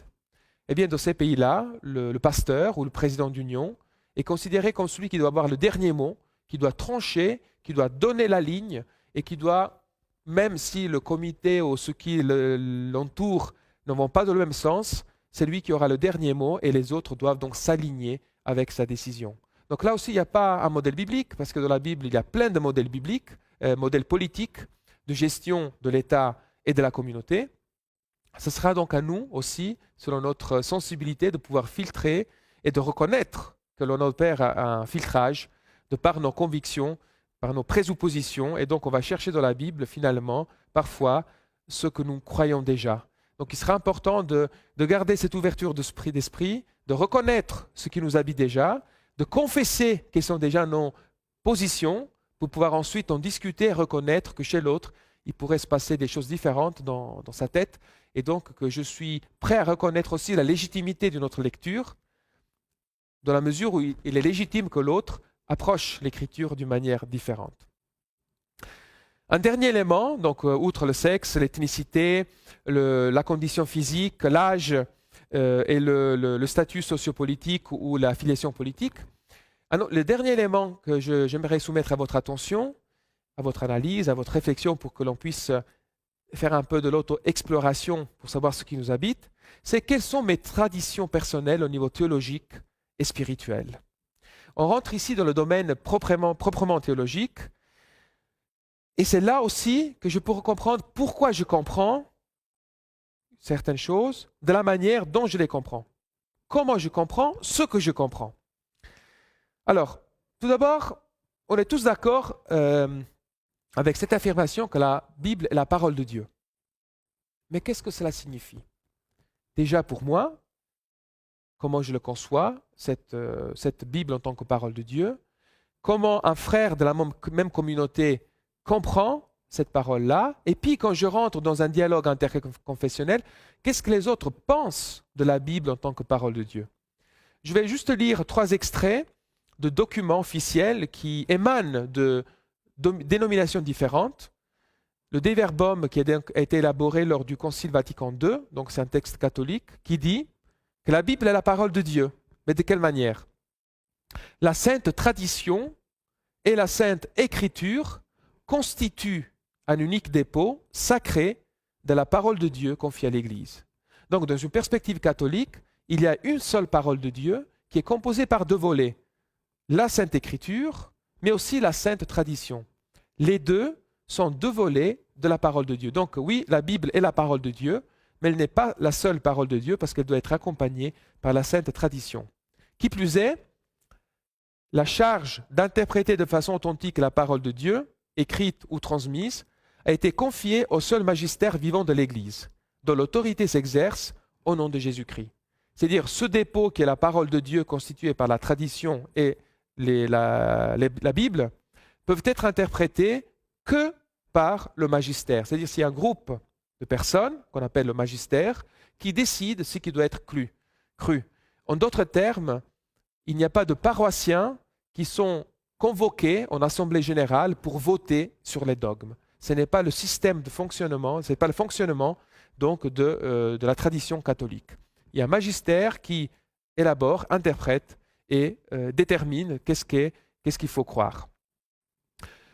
Un autre contexte, le contexte donc évangélique, une première déclaration qui était donc été élaborée à Chicago par le représentant de certaines églises évangéliques, qui en 1978, donc une dizaine d'années plus tard, le premier document, déclare, concernant la Bible en tant que parole de Dieu, « Nous affirmons que l'écriture entière et toutes ses parties, jusqu'au mot même de l'original, ont été données par l'inspiration divine. » Donc, selon cette autre perspective, tous les mots sont inspirés. Dieu a inspiré mot par mot. C'est-à-dire que même si on reconnaît que l'écrivain biblique il est respecté dans sa culture, dans sa sensibilité, mais en fait, c'est Dieu qui décide mot par mot ce qu'il faut écrire. Qui plus est, nous affirmons que l'écriture, divinement inspirée, puisque c'est inspiré mot par mot, est infaillible, de telle sorte que, loin de nous égarer, elle est vraie et sûre sur tous les points qu'elle traite. C'est-à-dire qu'elle traite non pas simplement de choses théologiques, mais s'il s'agit de zoologie, botanique, événements historiques, astronomie, tout cela doit être vrai parce que chaque mot est vrai. Donc c'est une approche de la Bible qui fait de la Bible la parole de Dieu, comme aussi les catholiques considèrent la parole de Dieu, mais avec une posture très différente qui met donc dans chaque mot une inspiration et dont tout ce qui est traité dans la Bible doit être pris comme infaillible. Donc la Bible n'est pas simplement un livre théologique, mais un livre d'histoire, un livre qui est exact, précis, infaillible dans tous les domaines qu'elle traite. Ce n'est pas donc la perspective adventiste. Un autre donc élément, il y a donc, on a vu une déclaration catholique, une déclaration évangélique. Du côté adventiste, on s'aligne plutôt à cette idée-là. Je vais donc relire de manière plus amplifiée un témoignage de Ellen White. La Bible est écrite par des hommes inspirés, mais elle ne représente pas la manière dont Dieu lui-même exprime sa pensée. Celle-ci est écrite de façon humaine. Dieu n'en a pas été l'écrivain. Hommes de Dieu, les auteurs bibliques étaient des hommes d'écriture, non la plume même de Dieu. Donc, les adventistes ne croient pas au mot par mot, à l'inspiration mot par mot de l'écriture, mais à l'inspiration de l'homme qui décide d'écrire comme ça, de la manière la plus congéniale avec sa réflexion inspirée, sa culture et ses moyens, donc sa sensibilité littéraire, en fonction aussi de l'auditoire, de lectorat qu'il vise. Ce ne sont pas les mots de la Bible qui sont inspirés, mais ce sont les hommes qui l'ont été. L'inspiration n'agit pas sur les mots ou les expressions des hommes, mais bien sur l'homme lui-même, qui, sous l'influence du Saint-Esprit, est imprégné de pensée. Mais les paroles reçoivent la marque de l'esprit humain. L'esprit divin est diffusé, la volonté divine est aussi combinée avec l'esprit et la volonté de l'homme. On a ici donc un modèle incarnationnel. L'incarnation, comme le Christ était homme et Dieu en même temps, la Bible est parole d'homme et parole de Dieu au même moment. Les déclarations des hommes ne sont donc pas la parole de Dieu. Pourtant, il s'agit de parole de Dieu. Donc voici trois aspects différents, trois modèles différents pour expliquer cette même phrase, la Bible est la parole de Dieu. Pourtant, on n'a pas tous la même manière de l'exprimer, de l'expliquer et de la concevoir. Un autre élément important, c'est quel est le canon biblique que j'adopte. Il faut savoir qu'entre juifs, chrétiens, déjà on n'a pas la même Bible. Les juifs ont la Tanakh, donc la Torah, le Nevi, Melech et Tuvim, dans un ordre précis. Leur Bible commence avec la Genèse et s'achève avec 2 Chroniques. Et donc la finale de leur Bible, pour utiliser donc une expression qui n'est pas tout à fait correcte, mais pour comprendre en tant que chrétien, leur Apocalypse, ce qui va clôturer leur canon, même si ils ont un concept différent, parce qu'il y a à côté la Mishnah, le Talmud, donc voilà, ils ont une conception différente, mais leur Bible, la Bible hébraïque, s'achève avec une promesse, la promesse du rétablissement donc, du royaume d'Israël et de la dynastie davidique. C'est ça vers quoi tend l'ensemble de la Tanakh. Dans notre Bible à nous, donc la Bible chrétienne, le dernier texte de l'Ancien Testament, c'est Malachie, qui annonce un prophète qui va donc ramener les cœurs des pères vers les enfants, les cœurs des enfants vers le Père, et qui va donc frayer un chemin nouveau pour le dernier jour. Et puis, le Nouveau Testament s'ouvre avec le ministère de Jean-Baptiste. Donc, nous avons déjà un ordre qui est différent de l'ordre que les Juifs ont actuellement. En plus, si le Nouveau Testament il est commun à tous les chrétiens, l'Ancien Testament est bien présent des différences. Les catholiques et les orthodoxes, par exemple, ont des livres en plus, ce qu'on appelle le deutérocanonique. Et ça pourrait paraître anodin, mais pour nous, ça fait toute la différence. Parce que essayer de discuter avec un catholique sur l'inutilité des messes en suffrage. Les messes à suffrage sont des messes qui sont données en faveur des personnes qui sont mortes pour expier leurs péchés. Bien sûr, derrière, il y a une idée de âme qui survit à la personne et qui est donc dans le purgatoire, par exemple, et donc on veut alléger ses souffrances pour qu'il aille plus vite au paradis. Mais en mettant cela de côté, l'idée d'avoir des sacrifices offerts pour des personnes mortes, pour qu'elles puissent être le dernier jour peut-être pardonner de certains péchés. Donc, donner une valeur expiatoire post-mortem à des sacrifices, pour un chrétien protestant, ça paraît assez difficile à accepter. Pourtant, dans un livre deutérocanonique, c'est-à-dire dans un livre qui est juif d'origine, et donc ça nous dit que déjà les Juifs pensaient cela au IIe siècle avant Jésus-Christ, dans un livre qui se trouve dans le canon donc, orthodoxe et catholique, donc dans la Bible d'un interlocuteur catholique ou orthodoxe, eh bien je lis que Judas Maccabée, lors de la révolte juive contre Antioche Épiphane au IIe siècle avant Jésus-Christ, il constate qu'une partie de son armée a été défaite, donc elle a perdu la bataille. Ils ont été massacrés parce qu'ils avaient apporté des amulettes. Des amulettes qui étaient probablement des bouts de papyrus avec des écrits bibliques. Ils pensaient que cela aurait pu les aider en bataille. Et en fait, non, ils sont massacrés. Et donc Judas Maccabée constate que peut-être ils ont tombé dans le péché d'idolâtrie. Alors qu'est-ce qu'il va faire ? Il va envoyer 2000 drachmes à Jérusalem, donc une somme d'argent assez importante, pour faire quoi ? Il fit faire pour les morts ce sacrifice expiatoire afin qu'ils fussent absous de leurs péchés. Alors, quand un interlocuteur catholique vous dit « Écoutez, dans ma Bible, c'est marqué qu'on peut faire le sacrifice expiatoire pour les morts », vous comprenez que si dans sa Bible c'est écrit cela, vous devez donc en tenir compte, et alors peut-être il faut déplacer le discours sur qu'est-ce que c'est que la Bible. Pourquoi dans ma Bible ce texte ne se trouve pas ? Quel est donc l'intérêt, l'utilité, le rôle de ce texte dans le canon ? Et donc le discours doit se placer sur un autre niveau. Mais c'est important pour nous de le savoir, parce qu'on ne peut pas dire nous on lit que la Bible et la Bible seulement, parce qu'un autre croyant d'une autre dénomination pourrait dire exactement la même chose. Un autre élément important, c'est de pouvoir reconnaître que, qu'on le veuille ou pas, nous avons tous un canon dans le canon. C'est-à-dire, même si nous disons que toute écriture est inspirée de Dieu et utile pour enseigner, en fait, qui vraiment peut dire d'avoir, il y en a sûrement et je les félicite, mais d'avoir un programme de lecture et d'étude de la Bible, de toute la Bible. Qu'on ne le voie pas, on a la tendance à souligner, à revenir, à valoriser certains textes qui sont toujours les mêmes, sur lesquels on revient. On pourrait même à la limite faire une sorte de résumé, de retenir juste ces textes-là qui pour nous sont importants, qui structurent notre credo, notre foi, notre compréhension de Dieu, de nous-mêmes et du monde. Et puis on revient sans cesse à ces textes qui pour nous sont qu'on l'avoue, les plus importants, un peu l'épine dorsale de toute la révélation.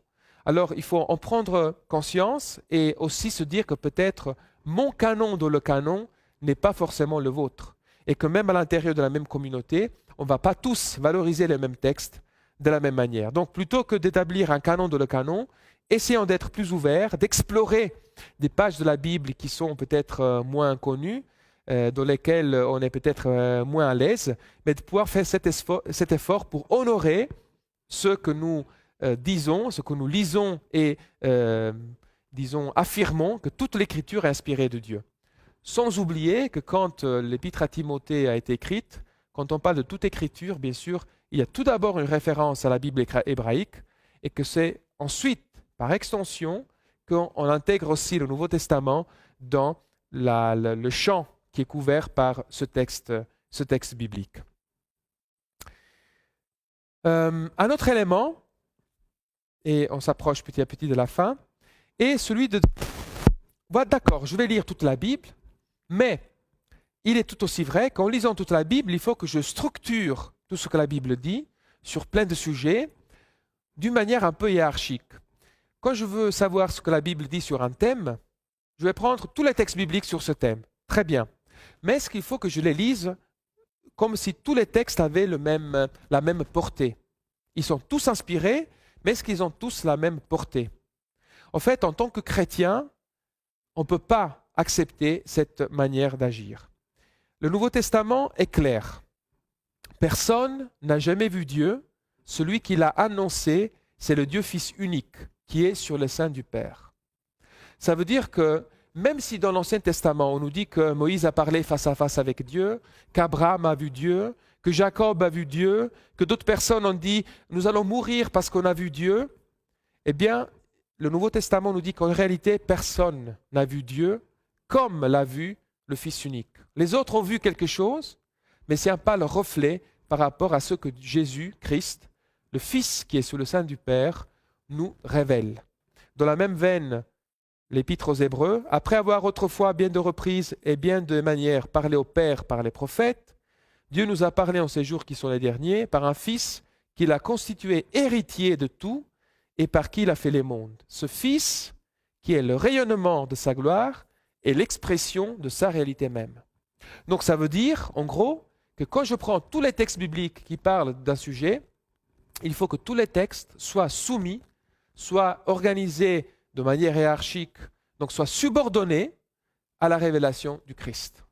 Donc c'est bien tout ce que l'Ancien Testament dit, mais tout cela doit être compris, interprété, je dirais même réinterprété à la lumière de ce que Jésus a dit, a fait, à la lumière de ce que Jésus a représenté pour les premiers théologiens, qui sont donc les évangélistes, l'apôtre Paul et donc les premiers disciples.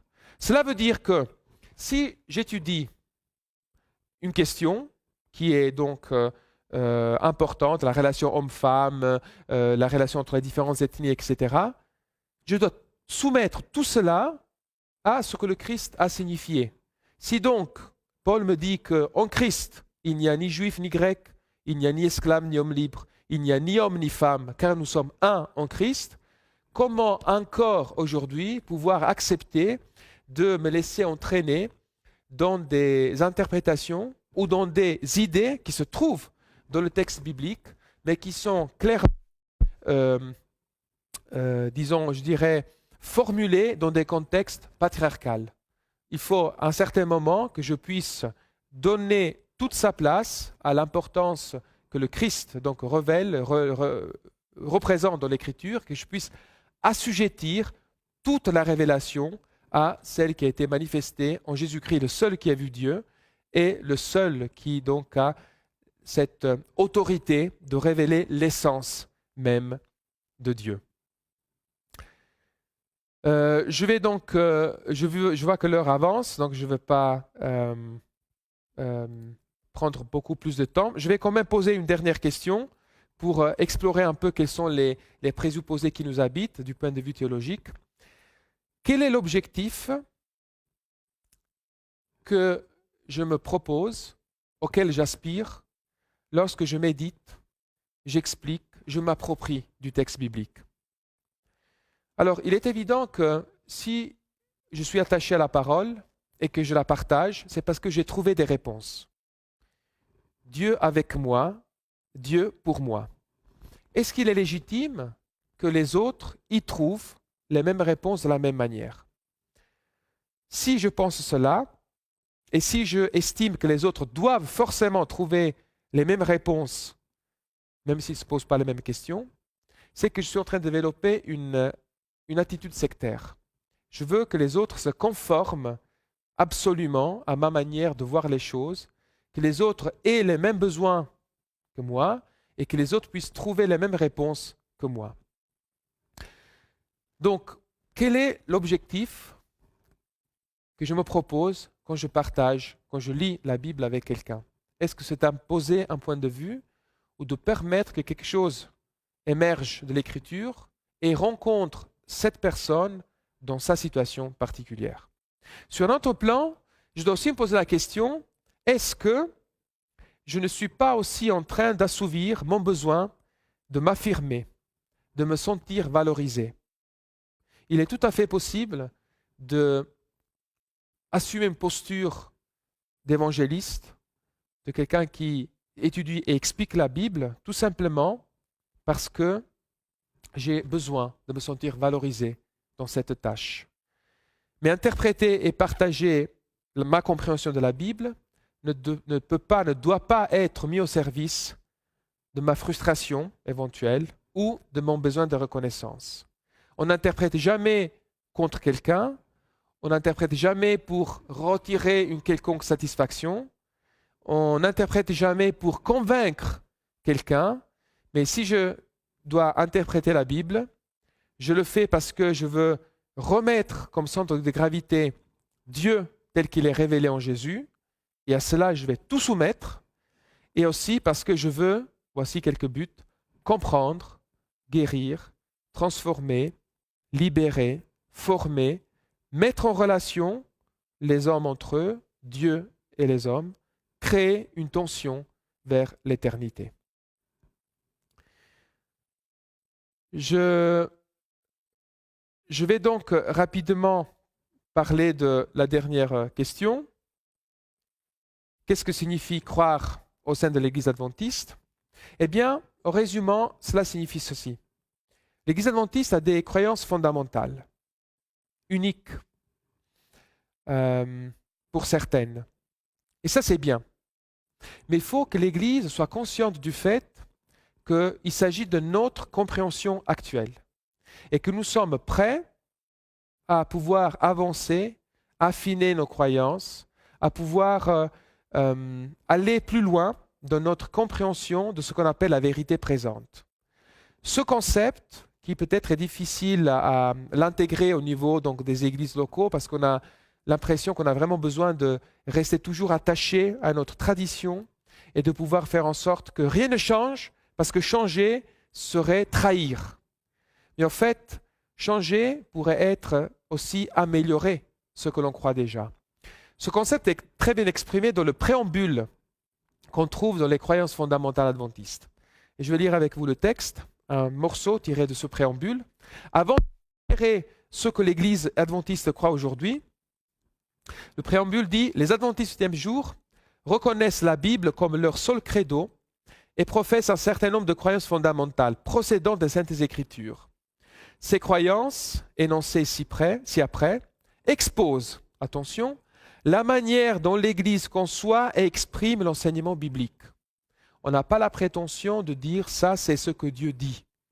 Nous, on exprime ce que nous comprenons être aujourd'hui avec les moyens qu'on a, l'inspiration qu'on a, l'expérience qu'on a, les lumières qu'on pense avoir acquis avec le temps et l'influence de l'esprit. Ceci donc est l'enseignement biblique tel qu'on le conçoit. Mais cette profession de foi est susceptible d'être révisée lors d'une session de la conférence générale, quand l'Église est amenée par l'Esprit Saint à une meilleure compréhension. Donc ce n'est pas un credo qui est inscrit dans la roche, qui est donc gravé sur le roc, on pourrait dire, mais c'est plutôt une compréhension qui demande d'être toujours actualisée. Et c'est cette ouverture d'esprit, donc, qu'au niveau théologique et au niveau, je pense, pastoral, nous pouvons toujours plus encourager donc, les membres à vivre et à comprendre cela pour pouvoir à la fois être fidèles à ce qui est notre patrimoine traditionnel et ouverts vers donc des avancées selon l'esprit aussi de Jésus qui déclare à ses disciples « J'ai beaucoup de choses à vous dire, mais vous n'êtes pas prêts à les recevoir maintenant. Quand l'Esprit viendra, il vous le révélera. » Donc chaque génération de chrétiens, adventistes ou pas, doit avoir la conscience qu'elle pourrait être porteuse de nouveautés que la génération d'avant n'était pas prête à porter. Et aussi que ceux qui viendront après nous seront prêts peut-être à aller encore plus loin selon un projet qui est le projet divin et non pas le projet humain. Cette discussion donc, qui a lieu au sein de l'Église doit se faire dans un état d'esprit donc, de compassion, de reconnaissance de la valeur de l'autre, de liberté de conscience. Et je vais encore citer Ellen White qui dit « La position que nous défendons ne peut affirmer que l'unité de l'Église consisterait à regarder les textes de l'Écriture de façon identique. » Donc on peut concevoir que même dans une Église qui a des croyances fondamentales partagées, il peut y avoir des nuances. L'Église peut bien adopter résolution sur résolution, dans l'intention d'écarter toute divergence d'opinion, mais nous ne pouvons pas, dans notre intention, d'extirper tout désaccord, violenter la pensée et la volonté. C'est-à-dire que si quelque chose est vrai, ça doit devenir évident dans la conscience de toute personne. Et si quelqu'un n'est pas convaincu, cette personne a le droit de garder une opinion différente. Ces résolutions peuvent à la rigueur dissimuler les désaccords, mais pas l'étouffer. Il ne suffit pas de voter quelque chose pour que cela puisse être convaincant pour tout le monde. Ces résolutions ne peuvent d'ailleurs pas non plus nous faire tomber parfaitement d'accord.